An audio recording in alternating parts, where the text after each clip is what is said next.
Anong ginagawa niya?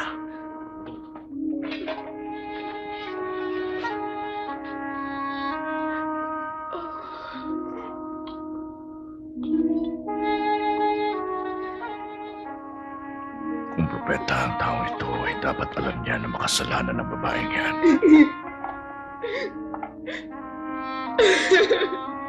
Hindi may tatago sa kanya ang uri ng kanyang pamumuhay. Kilala ko ang babaeng to, Simon. Makinig ka sa akin. May 2 taong nagkautang sa isang tao. 500 ang isa at ang isa ay 50. Nang di sila makabayad ng utang, sila ay kapwa pinatawad. Sinong higit na iibig sa kanya? Yung pinatawad na mas malaki ang utang. Tama ka.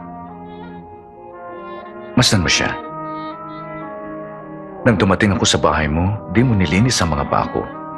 Ngunit siya, binasa niya ng luha mga ito at pinunasan ang kanyang buhok. Hindi mo ako hinagkan. Ngunit di siya tumitigil ng paghalik sa aking mga paa. Di mo binuhusan ng langis ang ulo ko. Ngunit binuhusan niya ng pabango ang aking mga paa. Sinasabi ko sa iyo, dahil sa laki ng pagmamahal niya, pinatawad na siya. Ngunit ang pinatawad ng kaunti, kaunti rin ang pag-ibig.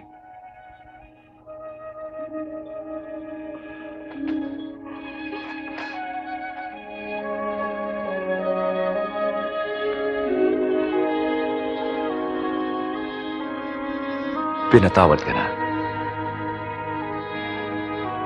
At ika'y ligtas, umalis kang payapa.